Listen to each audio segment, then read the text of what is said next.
Hello friends, welcome back to my YouTube channel. মই জুটিকাই আপোনালোক সকলোকে মোৰ YouTube চেনেললৈ পুনৰবাৰ স্বাগতম জনাইছো। আশা কৰো সকলো কুশলে আছে। আজি আপোনালোকৰ মাজলৈ মই এটা নতুন বিষয় লৈ আহিছো। হেতু হৈছে মই যেটো চক্ৰসমূহৰ লগত ৰিলেটেড ৰোগসমূহৰ বিষয়ে আপোনালোকক জনাই আছিলো। আজি মই আজ্ঞা চক্ৰৰ লগত ৰিলেটেড ৰোগসমূহৰ বিষয়ে আপোনালোকক জনাবলৈ ওলাইছো। ভাবিছো সকলো উপকৃত হ'ব।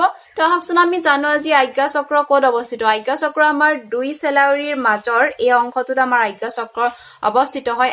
আজ্ঞা চক্ৰ আমাৰ প্ৰতিজন মানুহৰে মানে প্ৰতিবিম্ব হয়। আজ্ঞা চক্ৰত আমি সদায় মানে অন্তৰাত্মা আমাৰ যেটো অন্তৰাত্মা আমি তাত প্ৰতিফলিত হয়। তো আজ্ঞা চক্ৰৰ আমাৰ যেটো গ্ল্যান্ড আমাৰ গ্ল্যান্ড হৈছে পিটুইটাৰী গ্ল্যান্ড আৰু এন্ডোক্ৰাইন গ্ল্যান্ড হয়।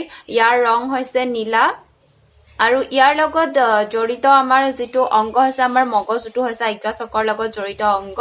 তো আহকচোন আজ্ঞা চক্ৰৰ লগত আমাৰ জড়িত ৰোগসমূহ কি আমাৰ যিবিলাক চকুৰ লগত জড়িত ৰোগ, কাণৰ লগত জড়িত ৰোগ, নাকৰ লগত জড়িত ৰোগ আৰু আমাৰ যিবিলাক মানে নিউৰলজিক্যাল আমাৰ ৰোগসমূহ আজ্ঞা চক্ৰত ব্লকেজেছ আহাৰ ফলত হয়।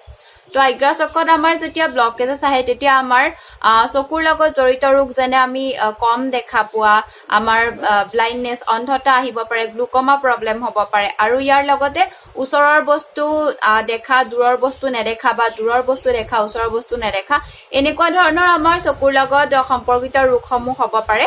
আৰু আমাৰ ব্ৰেইনৰ লগত জড়িত যিবিলাক মানে নাৰ্ভাছ সিস্টেমৰ আমাৰ ৰোগবিলাক হ'ব পাৰে, ব্ৰেইনৰ লগত জড়িত ব্ৰেইনৰ তলৰ অংশৰ লগত জড়িত ৰোগ হ'ব পাৰে।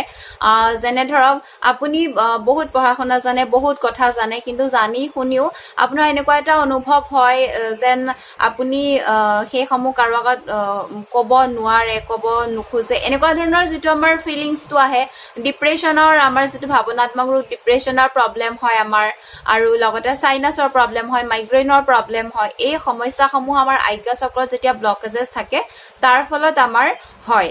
লগতে আমি কাণেৰে কম শুনা বা টিনেটাছৰ যেটো প্ৰব্লেম হয়, সেই প্ৰব্লেম বিলাকো আমাৰ আজ্ঞা চক্ৰৰ ব্লকেজ যেতিয়া হয় তেতিয়া আমাৰ এই ধৰণৰ ৰোগসমূহ হয়। গতিকে আমি তাৰ বাবে আমি কি কৰিব লাগিব, আমি আজ্ঞা চক্ৰত হিলিং কৰিব লাগিব। আৰু যেতিয়া আমি আজ্ঞা চক্ৰ হিল কৰি পেলাই তাৰ ব্লকেজেছটো নাইকিয়া কৰিম তেতিয়া আমাৰ আধ্যাত্মিক দিশত বিকাশ হয়।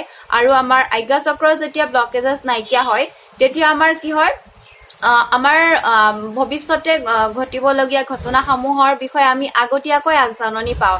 আমাৰ ইনটুইশন লেভেলটো আমাৰ বাঢ়ি যায় আজ্ঞা চক্ৰত যেতিয়া মানে ব্লকেজেছটো খোলে। ইয়াৰ লগে লগে আমাৰ মেমৰি পাৱাৰটো ডেভেলপ হয় আজ্ঞা চক্ৰত যেতিয়া ব্লকেজ নাথাকে। তাৰ বাবে আপোনালোকে কি কৰিব লাগিব, ৰেকি কৰিব লাগিব, মেডিটেশ্যন কৰিব লাগিব আজ্ঞা চক্ৰত ব্লকেজেছ খুলিবলৈ হলে। গতিকে আহক সকলোৱে ৰেকি শিকক।